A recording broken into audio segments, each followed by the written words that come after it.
Thanks for tuning in to the second episode of our new podcast series, On My Honor. This week I'm joined by Alex Kagan, a junior and editor of the W&L Spectator. Before I introduce Alex, I do just want to thank all of you for tuning into our first episode, leaving feedback.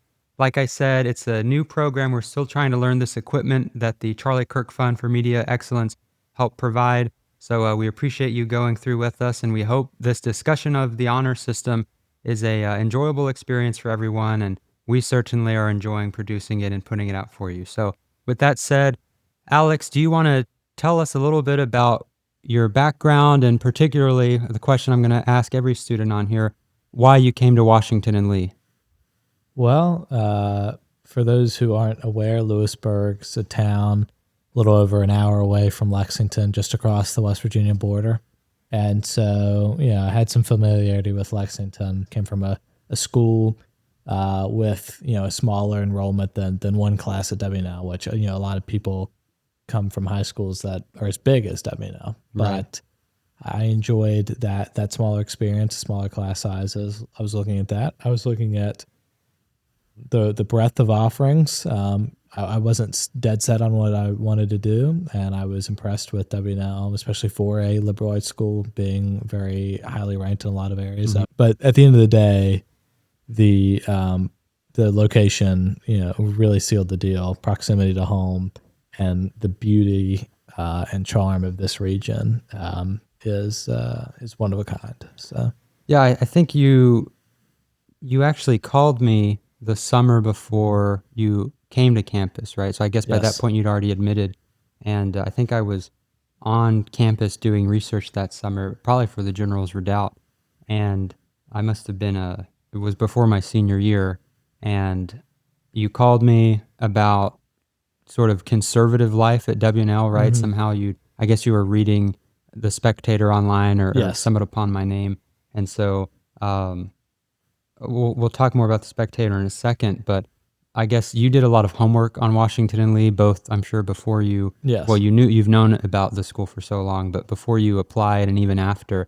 setting foot on campus. And I think that's something that's probably lessening each year for students. We a lot of my classmates and friends don't really look into Washington and Lee all that much. Some students don't know anything about the school before coming here. So I think having this close proximity. What did you know about the honor system coming to W&L, right? I mean, that's sort of a big selling point of the school on tours. I recently walked by in one of the admissions tours that a student ambassador is what they're called now, was conducting, and she had been sort of promoting the honor system and said, you can leave your backpack around campus and nobody will steal it.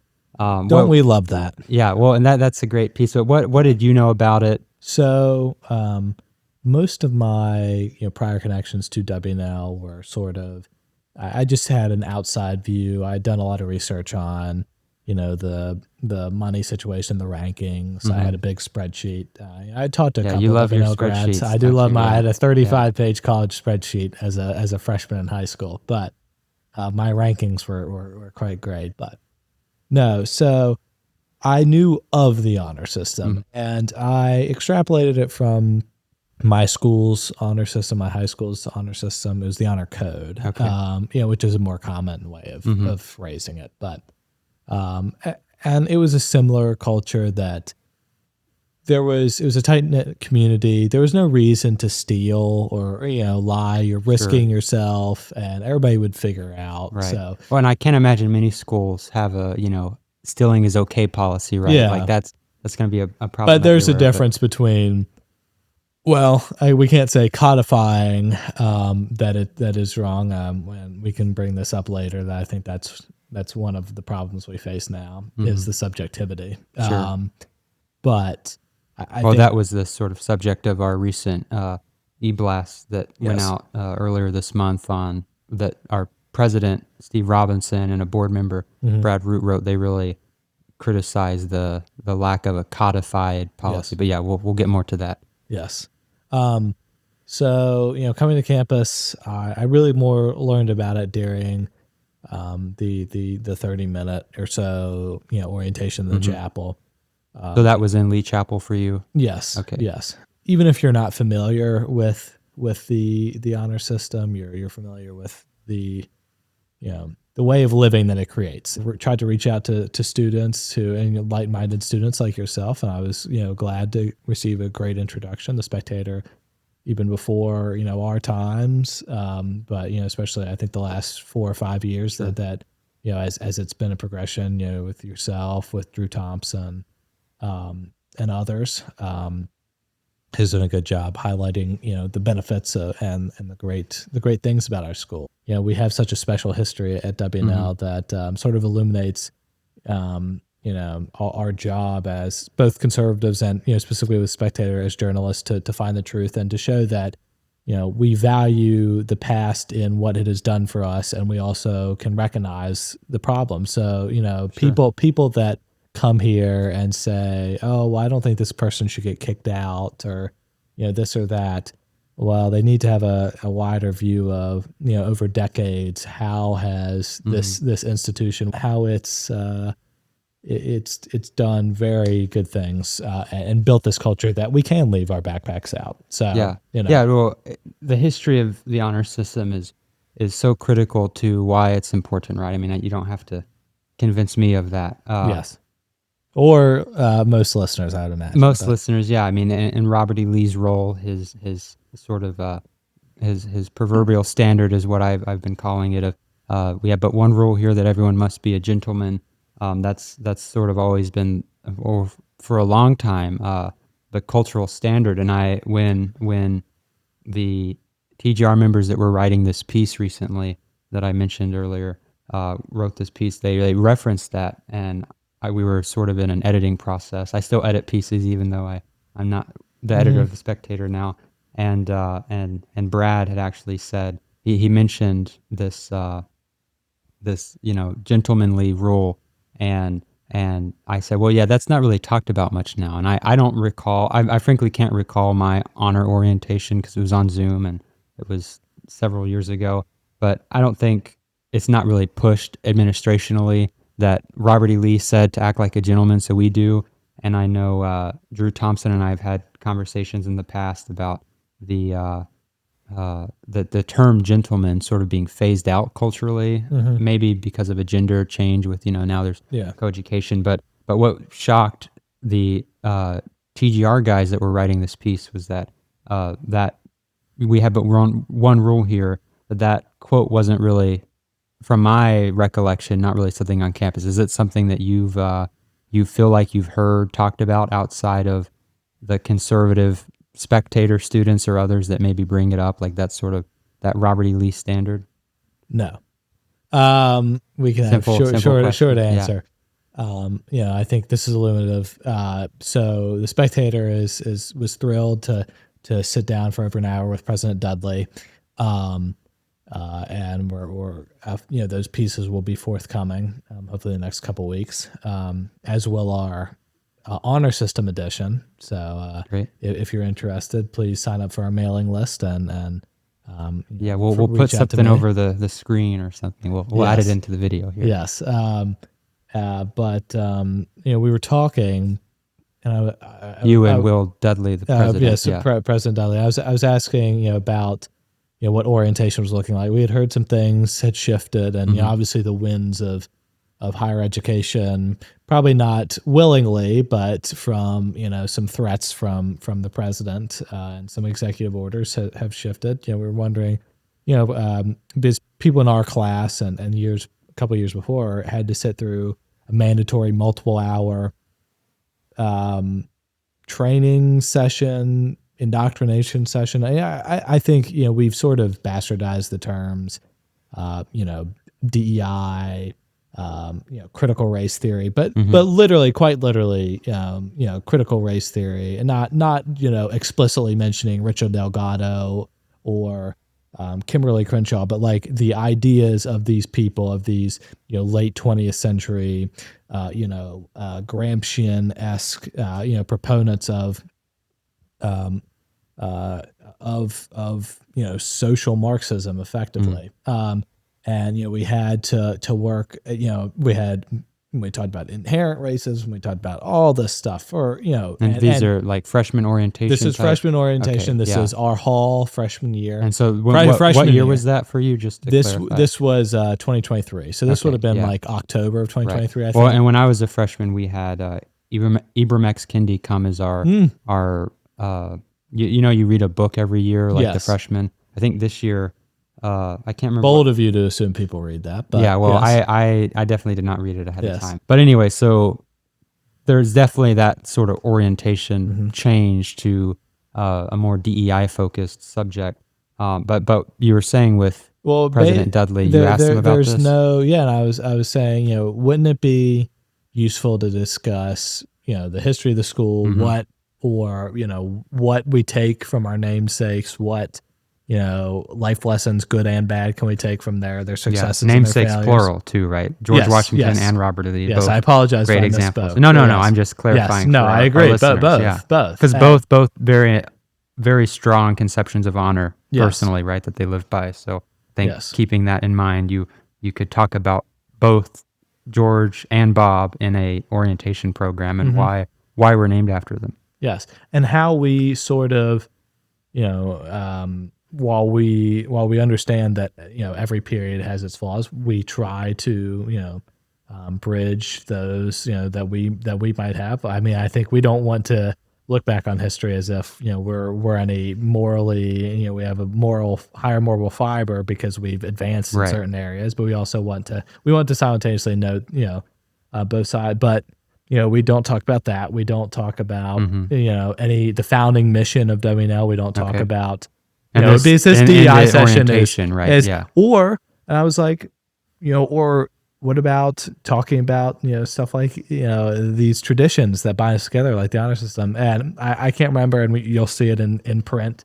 We've done we're going to try to include every question and answer as best we can in narrative form. It'll be about six articles. It was a lot, but well, I'm glad you took on that task because I mean he's a good person to ask about these things, right? Yes, and it was it was striking to me that just reflecting on what we had orientation with, what in the times that administrators were designing our curriculum in our non-class settings, that we don't talk about the things that make W&L special. And so we don't talk about, we have the 30-minute brief introduction that's it's like, and then you sign the white book after, right? And that's sort of a mandatory thing, but we'll it's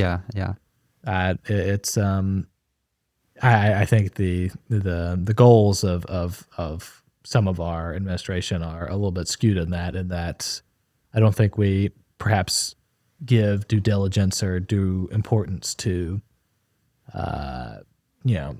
propagating the legacy of W&L and really inculcating that on the student body, and we don't have to say, oh, this is the greatest thing ever. We can have, but people, if people don't know the history of the honor system or how it's shifted, then how could we possibly, with this this review committee, how could we possibly know how we should change it?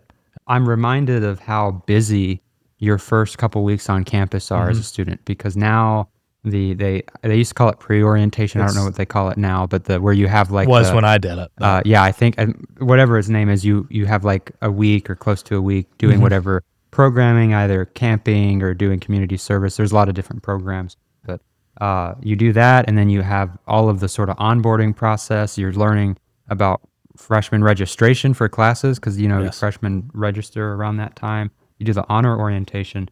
It appears to me that a lot of people might have sort of had information overload by that point, right? And so that session on the honor system that you do in early September your freshman year, the night before the first day of classes, if I remember correctly. Right before, I think it's like, I believe it's like 9 p.m. the day before first day of class. Okay, so people are late. A little checked out maybe. And so one of the practical proposals, TGR in this article, we submitted 9 practical proposals that help support the honor system, and one was a yearly mandatory session for every grade on the honor system, right? Because I think sophomores through seniors and law students each year, they could probably all use, law students could definitely use a refresher. Yes. Right, like that's a very simple thing that could be done. Yes. Is that something that you asked President Dudley about? Like, could we do, I don't know if he's the one that's in charge of the orientations, but right, I mean, he would be a good person that to was a ask common refrain, and I understand W&L is a large organization, so I tried to keep the interview more comparative and not trying to necessarily propose anything. I trying to balance. So obviously, the Spectator, editorially has our positions, but we try to maintain journalistic rigor to the best of our abilities. I think you all do a good job of that. Well, I appreciate that. Maybe not asking President Dudley to implement that, but yes. I don't know. What do you think the students would think of an idea like that of more honor system awareness education programs? I'm not sure. That one of the challenges facing the executive committee of the student body is that it's a new group of folks every year, right? Nobody votes either. And that's another huge issue, lack of voting. And so there's a lot of like something that might have been done 4 years ago, where maybe they did more like training sessions on the honor system, sort of info sessions maybe. That might not be something that is done year to year among the committees. So there's almost like a generational lapse of knowledge there. So what do you think the student perception is of the honor system? And I know the Spectator's done some specific polling on this recently, and there's I'm going to struggle precisely to remember. It was just over 180 student responses to a poll, and we've had multiple polls. We had a first round student poll, then we had 3. We had faculty, alumni, and a second student poll. Did you get much faculty responses? So there? We had 45. Oh wow, that's actually way more than I would expect. Yeah. We were impressed. About half, we sent it to every single department head. About half of them responded, which was nice. Yeah. One disappointing is that out of the 3 law deans that I sent it to, none of them responded. Okay, so much smaller law response than I would be surprised if a single law professor filled it out. And that was just, at the end of the day, sending it to every law professor individually would have been an undertaking. But we were happy with 45. We had, I want to say, over 60 alumni responses.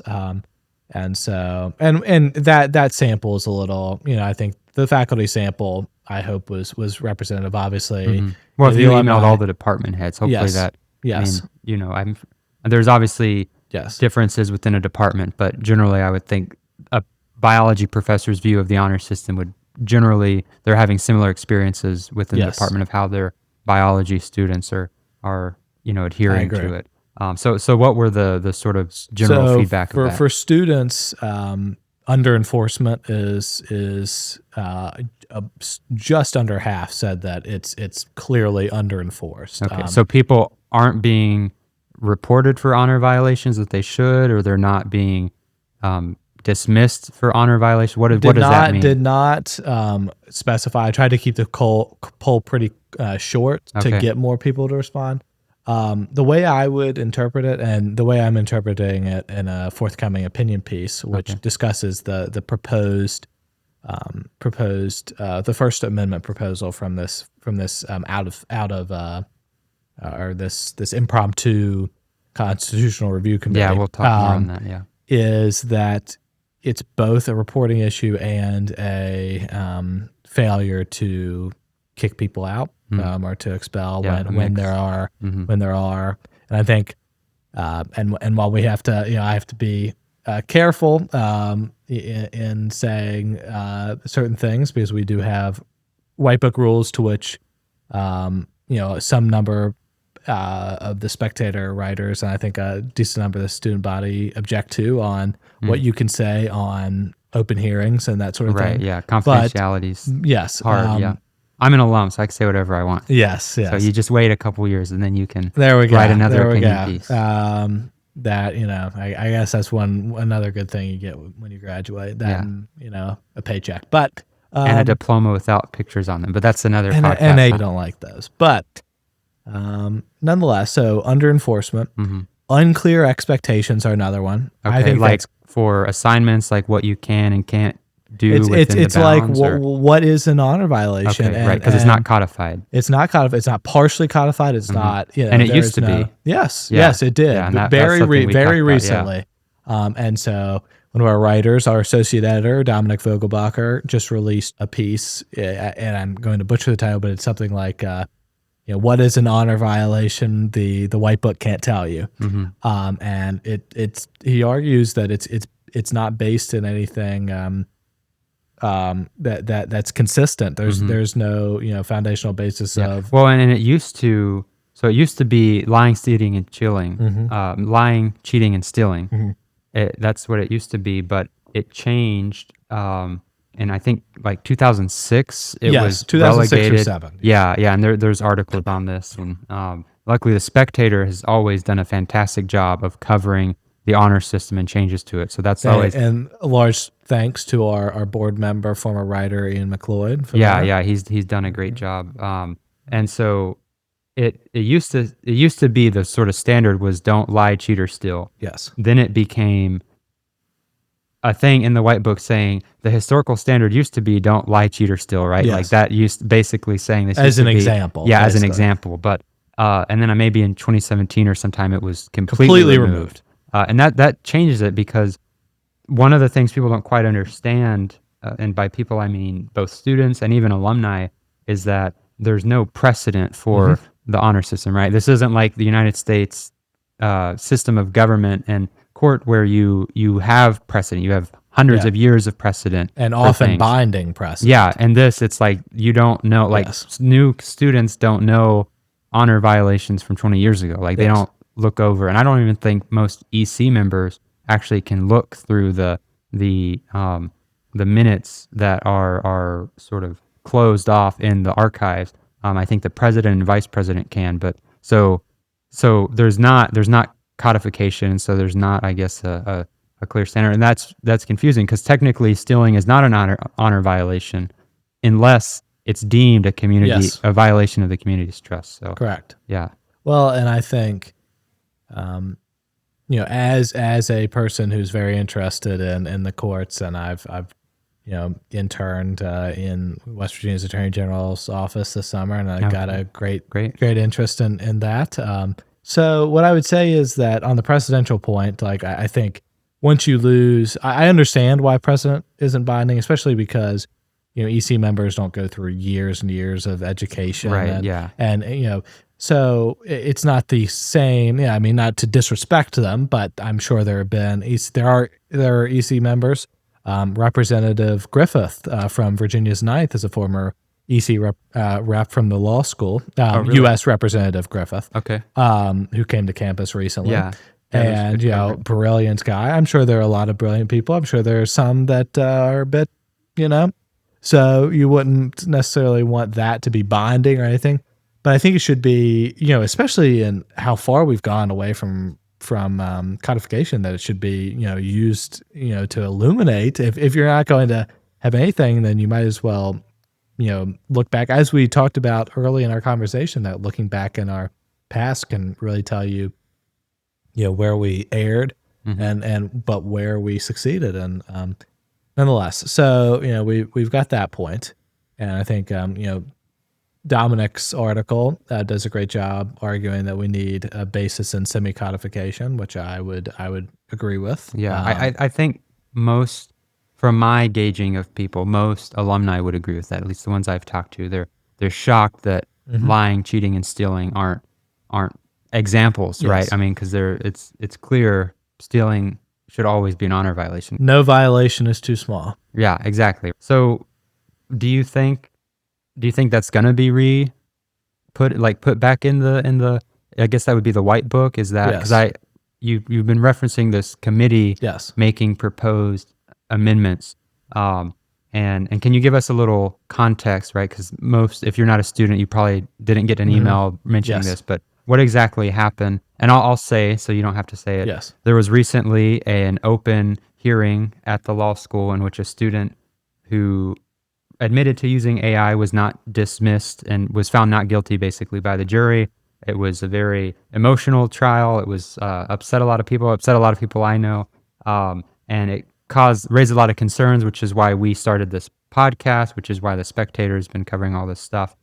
So what did the student government sort of do in response to all of this? So there's a regularly scheduled constitutional review committee that has been, I believe, sort of adopted to both fulfill its role and to also look at white book revisions, which have been culturally in vogue.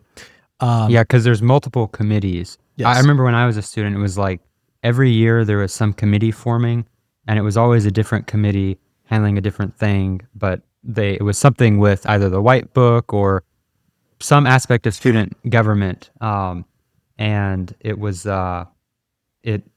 it's I don't think most students really know like what committee is doing what, but this year they specifically sort of granted the authority of the Constitutional Review Committee to make proposed changes to the white book, which normally would be a separate entity altogether. So this is usually on a 3-year cycle. Okay, so it's a pretty big sort of step out of traditional governmental processes. Yeah, what shows you, I think that it's a heavily debated topic. Yeah, and the sincerity of people, right? I mean, they're concerned.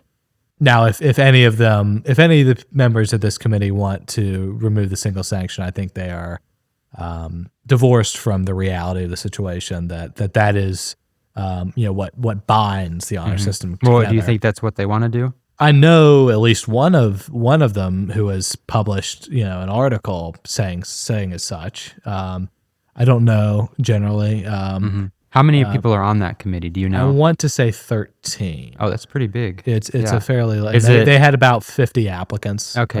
So what does that process look like?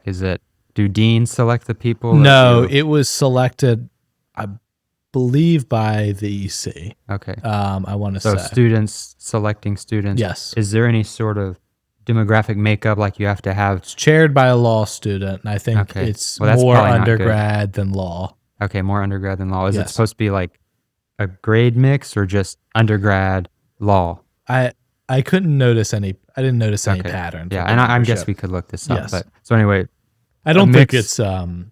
They've not publicly announced who it is, but okay. Oh, so it's not a publicly named committee, or that? I don't think there's it.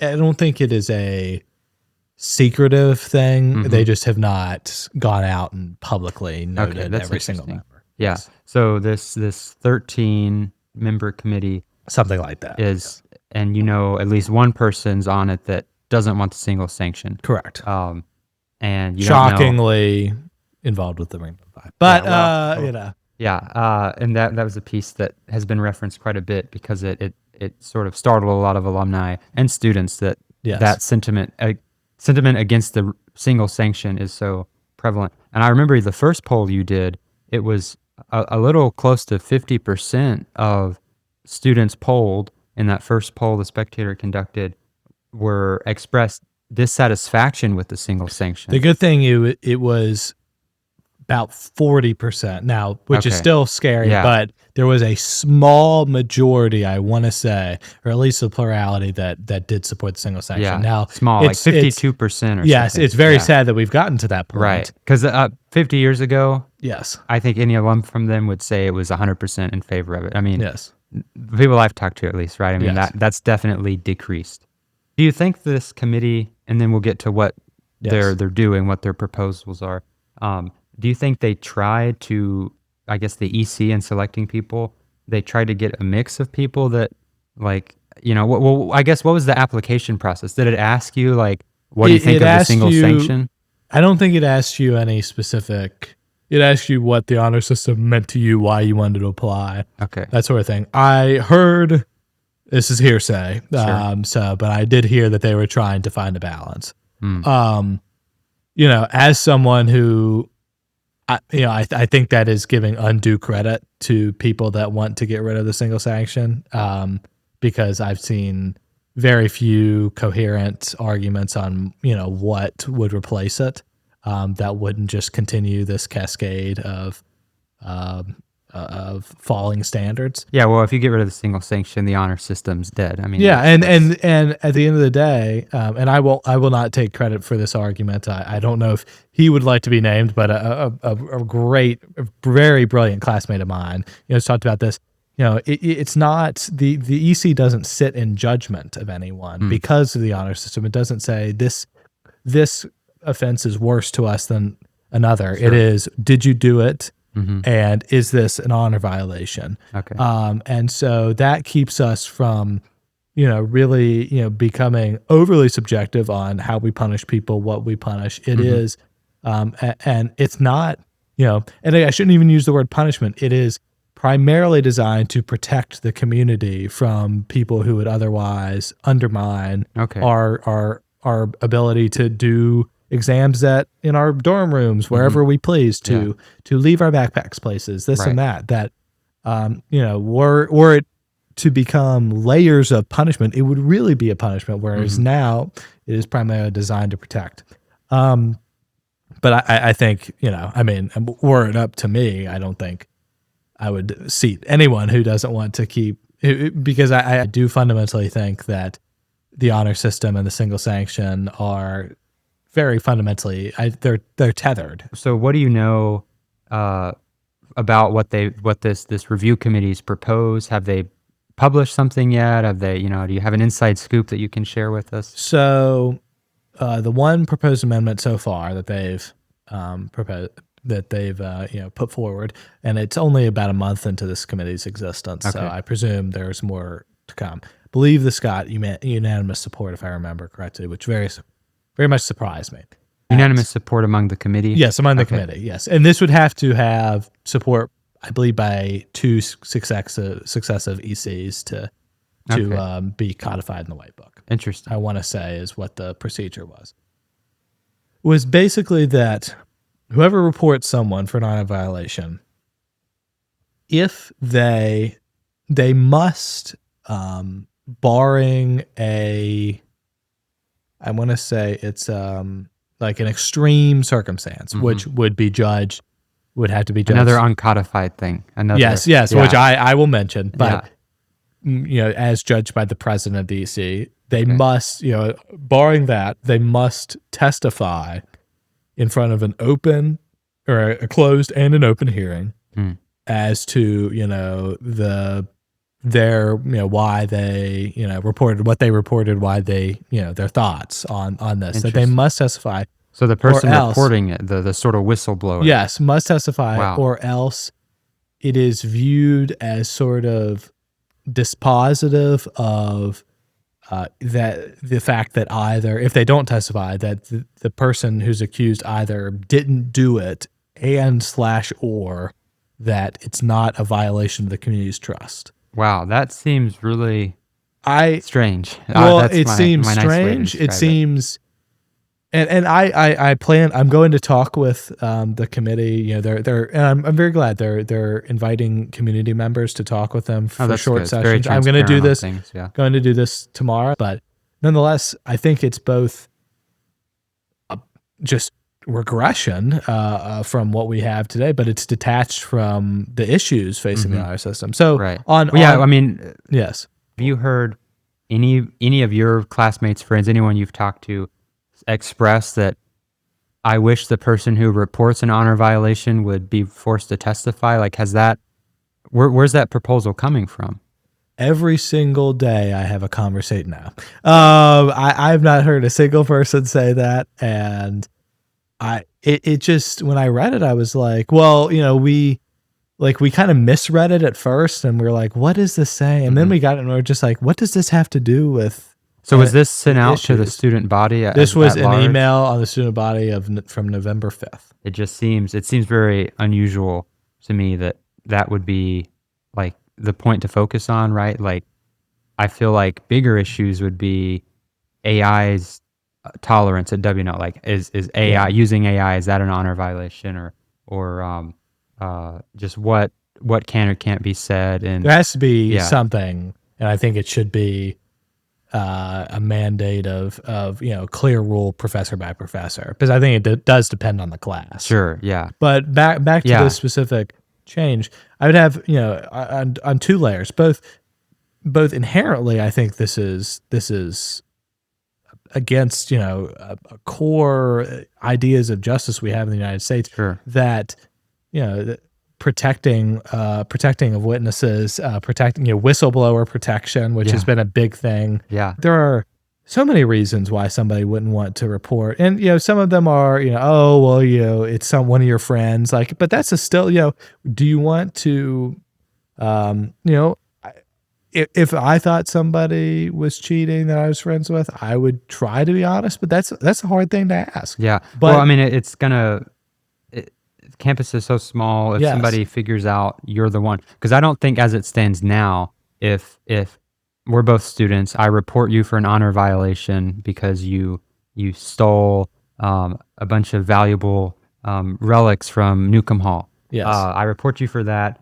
I don't think you would know that I'm the one that reported you for that, I don't right? believe so. The issue that I think it shifts, like, obviously we have a fundamental precept, in Anglo-American jurisprudence of presumption of innocence. Sure. But this shifts it unduly to presuming innocence for, having a greater presumption of innocence for no reason. Like it's a complete non sequitur that someone's personal reasons for not wanting to testify means that their reporting is less reliable or less accurate. Why don't they just sign an affidavit saying that, put that on the honor code, and they can be prosecuted for an honor violation if they lie and try to get somebody kicked out. Sure. If they make materially false statements. Wonder, for one, does the Constitutional Review Committee, do they know any of the precedent of recent honor hearings to be able to determine what amendments need to be made? Like, are they looking at things have they talked happened? to EC members? Have they talked to?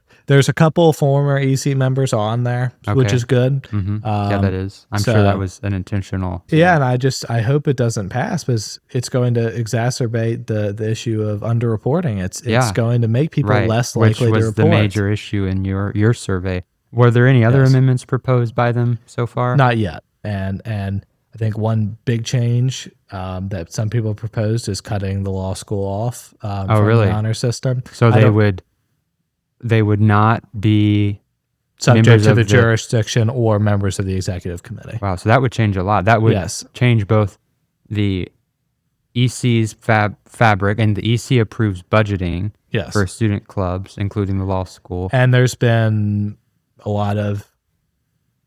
some alleged theft with a lot of that at the law school. There's been a lot of questionable things. I don't know. I had a great conversation with a law student who effectively was like, if they cut us loose, it's all going to pot. But do you think so?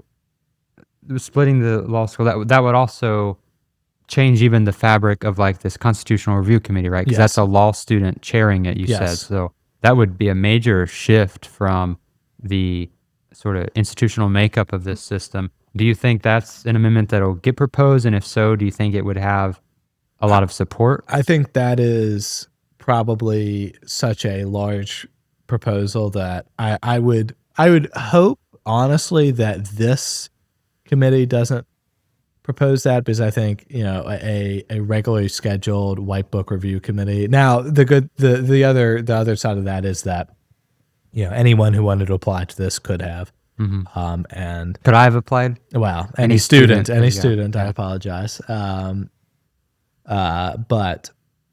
I don't know. I'm personally on the fence on that. I think there are benefits and detriments. So a lot of, I would say, concerning from an alum's perspective, concerning amendments being theoretically proposed, and we'll just have to follow, and I'm sure the Spectator will keep people up to date. I know the Redoubt. I don't think this amendment proposal, I think it's flawed. I don't think it doesn't represent to me an out and out disdain for the honor system or anything whatsoever. So I look forward to talking with them. Let's just, before we wrap up, what's the process look like for for passing these amendments? And I'll just interject from my experience as a student fairly recently. nothing passed when I was a student, like no amendments to the White Book or to any of the student body constitution, whatever. I can't remember all the different forms, but every time they would have amendments proposed and they would have open voting on it, there just wasn't enough student turnout to affect these changes. And it wasn't on major things like get rid of the single sanction, yes or no. One of them was literally adding hyperlinks to the website for I don't know if it was the White Book or what, but just adding hyperlinks so that in the table of contents you could click, section 1.7 instead of having to scroll. And that was like the biggest change of it. I mean, really, I had to think about if I supported that. And it failed because they couldn't get 50% of the student body to vote.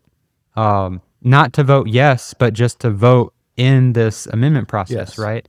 And that was, I mean, it was embarrassing for our student population to just not take, and it's not like it took a long time. It took like 30 seconds, right, to type it in and click some things. And they were so desperate to pass this that they extended the voting several days, and they sent out like emails multiple times a day, they being this committee, saying, please vote on this, please vote on this. And it failed because we couldn't get half of the students at W&L to care. 30 seconds. Yeah, to spend 30 seconds. So again, I don't know how these amendments compare to that if it requires 50%, but do you think there's more than 50% student engagement in these sort of issues, right? I mean, if they propose an amendment, get rid of the single sanction, do you think 50% of students would take the 30 seconds or maybe the 1 minute if it's multiple amendments to actually weigh in on this? No, I think the time has passed that the honor system is core to our discourse at W&L. I think that was about a 2-week period. I don't know, and I might be misremembering, but I believe these amendments have to be adopted twice by successive ECs. Yeah, I mean, and that would be a bigger thing than adding hyperlinks. So I'm sure the process is a little more required. I mean, I was pleased that the Spectator and we plastered polls. We put our student polls and our alumni and faculty polls on every single table in the dining hall. Yeah, I saw that. All the food, wherever that's at, because that's where students will be. And all across all the academic buildings. Great. We got 180 responses, which is good. Yeah, it's about 10% of the undergraduate population, but 10%. And I have a feeling that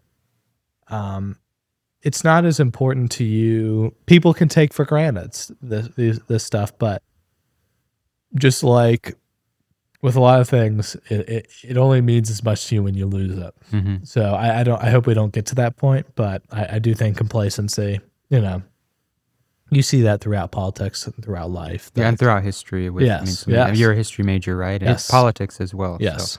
I think I would think students who are more mindful of the history of W&L and the importance of the honor system, students whose parents are alumni, right? They're probably going to have more of that impressment of its importance on them.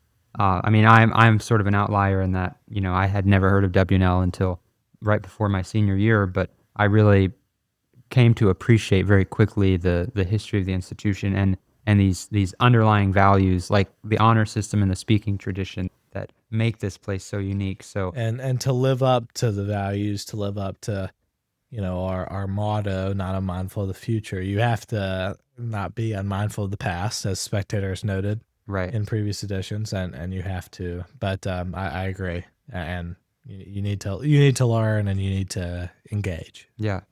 Well, thanks so much for coming today, Alex, and updating us. Alumni are always so removed from what's going on, and they're always asking about the honor system. And is the honor system still there, right? I mean, some alumni have no idea. Well, thanks so much, Alex, for joining us, and thank you for watching. Again, we're going to continue this series. We appreciate you tuning in, and we hope to have a great revival of the honor system on campus. So go Generals. Go Generals.